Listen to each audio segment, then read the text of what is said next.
retrouve ici pour un nouveau Saviez-vous que. Aujourd'hui c'est sur Disneyland Paris, précisément sur Main Street et de ses alentours, car je ne pourrais pas dire tout ce que je sais sur Disneyland Paris en une seule vidéo, sinon ce serait beaucoup trop long et ce n'est pas le but de la vidéo. Du coup les amis, vous êtes prêts? Eh bien c'est parti!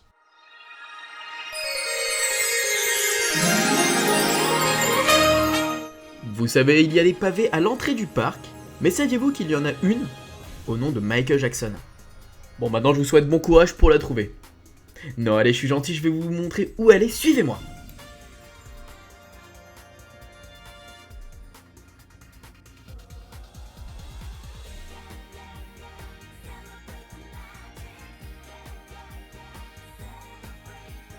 Oh, je pense que vous connaissez tous cet endroit, vous êtes tous déjà passés devant, mais vous vous demandez ce qu'il y a à l'intérieur. Le salon Mickey est une entrée du parc réservée aux actionnaires et aux guests VIP.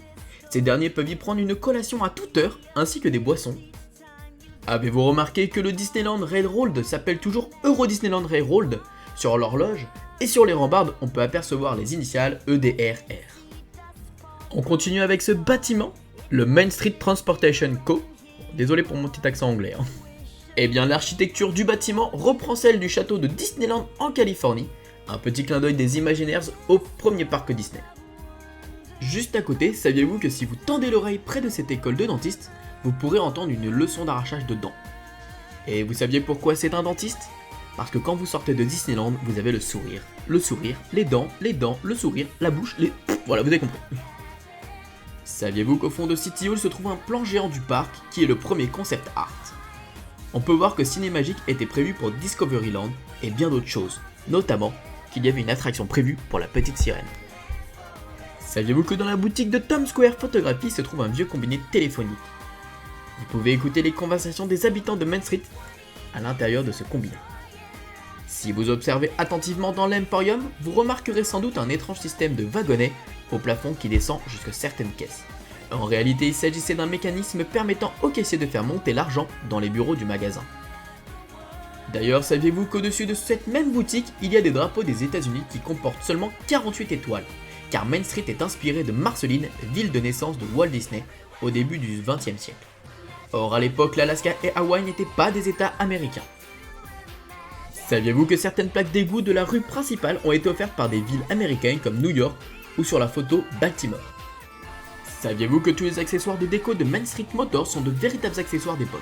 Voitures, jerrycans, pneus, et à l'ouverture du parc, une des voitures de collection a été exposée et vendue, un délire prévu par les Imagineers.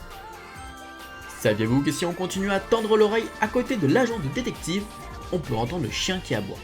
Et au-dessus du glacier, on peut entendre un cours de piano. Ah, Rington, une de mes boutiques préférées. Dans cette somptueuse boutique se trouve une fantastique coupole de vitraux, la plus grande du parc. Si vous l'ignorez, celle-ci a une propriété acoustique étonnante. En effet, si une personne se tient de l'autre côté des caisses, diamétralement opposées à la coupole, vous vous entendrez comme si vous discutez l'un à côté de l'autre. Je vous conseille de faire ça à vos amis, ça peut être très drôle, et regardez leur réaction. Ah, les publicités de Main Street attirent l'œil, mais celle-ci tire son épingle du jeu. En effet, en plus de promouvoir son café avec une tasse en relief, il arrive à cette publicité de fumer comme si la tasse était chaude. Saviez-vous que tous les lampadaires de Main Street fonctionnent au gaz? Comme à l'époque, mais qu'à partir de la rue Edison, les lampadaires sont électriques. Au centre du C, logo du restaurant Casey Corner, se trouve un petit joueur de baseball qui n'est autre qu'un anémomètre, appareil servant à mesurer la vitesse du vent. Un appareil certainement utile pour pratiquer ce sport. Au milieu de l'arcade se trouve une alcôve entourée de rideaux. Si l'on y entre, on peut assister à l'inauguration de la Statue de la Liberté. L'un des chapeaux portés par les hommes de l'inauguration de la Statue de la Liberté est celui que portent les cast-members du Phantom Manor. Saviez-vous qu'avec celui de Hong Kong, le parc Disneyland comporte des pavés rouges sur Main Street, USA? Les autres parcs Disney possèdent des briques rouges uniquement sur les trottoirs.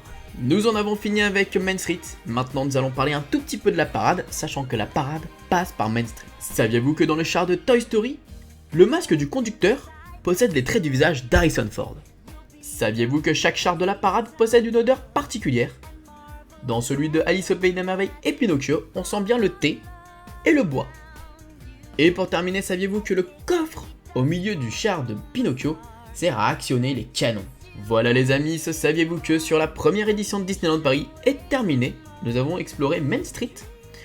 Surtout les amis, suite aux événements qui s'est passé, n'oubliez pas d'être heureux, vivez vos rêves, et qu'importe ce qu'on vous dit, qu'importe ce qu'on vous interdit de faire, vraiment faites-le et du moment que vous soyez heureux et que vous vivez vos rêves. Moi je vous dis comme d'habitude, n'hésitez pas à me dire en commentaire si vous avez des choses à m'apprendre, si vous savez des choses que je n'ai pas dit. Partagez, likez, tout ça, ça me fait toujours plaisir, ça m'aide. Et vous connaissez les rengaines et je vous fais plein de bisous.